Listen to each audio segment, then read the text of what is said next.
दोस्तों, अगर मैं आपसे कहूं कि सिर्फ 500 या फिर 1000 रुपये हर महीने बचाकर आप 5 साल बाद लाखों रुपए का फंड बना सकते हैं, वो भी बिना किसी रिस्क के, तो क्या आप यकीन करेंगे? जी हाँ, आज हम बात करेंगे पोस्ट ऑफिस की रिकरिंग डिपॉजिट स्कीम की, यानी आरडी के बारे में, जिसमें आप छोटी छोटी बचत से एक बड़ा फंड बना सकते हैं। तो वीडियो को पूरा जरूर देखिएगा, क्योंकि आज की इस वीडियो में हम इसका पूरा कैलकुलेशन करेंगे और साथ में ही इसके क्या फ़ायदे हैं और क्या नुकसान हैं, सब कुछ बताएंगे। नमस्कार दोस्तों, आप सभी का स्वागत है बीमा वेल्थ में। यहाँ पर आपको सरकारी स्कीम, इंश्योरेंस और पोस्ट ऑफिस और बैंक से जुड़ी हुई जानकारी आसान भाषा में मिलती है। तो चलिए शुरू करते हैं। आरडी यानी रिकरिंग डिपॉजिट एक ऐसी स्कीम है जिसमें आप हर महीने एक फिक्स रकम पोस्ट ऑफिस में जमा करते हैं। यह रकम 5 साल तक जमा करनी होती है और 5 साल पूरे होने पर आपको ब्याज सहित पैसा वापस मिलता है। यानी हर महीने छोटी छोटी किस्तें जमा करके आप एक बड़ा फंड तैयार कर सकते हैं।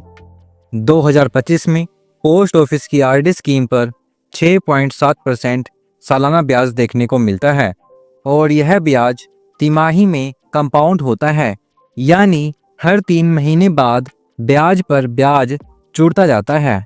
अब हम बात करते हैं कि आरडी खाता कौन खोल सकता है। आरडी खाता कोई भी भारतीय नागरिक खोल सकता है।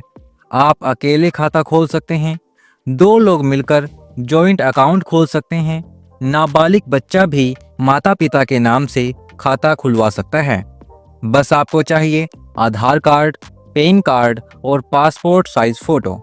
इस स्कीम में आप कम से कम 100 रुपये प्रति महीने से शुरुआत कर सकते हैं और ऊपर की कोई भी लिमिट निर्धारित नहीं की गई है। इसका मतलब आप जितना चाहें इस स्कीम में पैसा जमा कर सकते हैं। अब अगर हम इसके नियम और शर्तों की बात करें तो आरडी की अवधि 5 साल यानी 60 महीने की होती है। अगर आप चाहें तो इसे एक बार और 5 साल के लिए बढ़ा सकते हैं।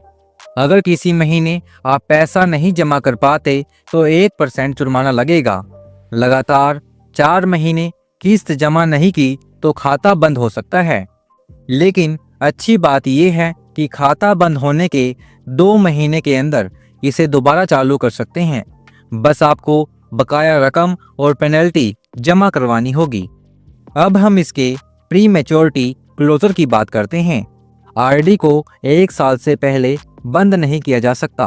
अगर आप 3 साल बाद बंद करते हैं तो सेविंग अकाउंट का ब्याज यानी लगभग 4% ब्याज मिलेगा। यानी अगर 5 साल पूरे होने से पहले खाता बंद करते हैं तो पूरा 6.7% ब्याज नहीं मिल पाएगा। चलिए अब सबसे ज़रूरी बात जान लेते हैं। अगर आप हर महीने अलग अलग रकम जमा करवाते हैं तो 5 साल बाद आपको कितना पैसा मिलेगा? 2025 के हिसाब से 6.7% ब्याज दर पर अगर आप 500 रुपये हर महीना जमा करवाते हैं तो 5 साल बाद आपको लगभग 34,000 रुपये मिलेंगे। अगर आप 1,000 रुपये प्रति महीना जमा करवाते हैं तो 5 साल बाद आपको लगभग 68,000 रुपये मिलेंगे। और अगर आप इस राशि को बढ़ाकर 2,000 रुपये प्रति महीना कर देते हैं तो 5 साल बाद आपको लगभग 1.37 लाख रुपये मिलेंगे।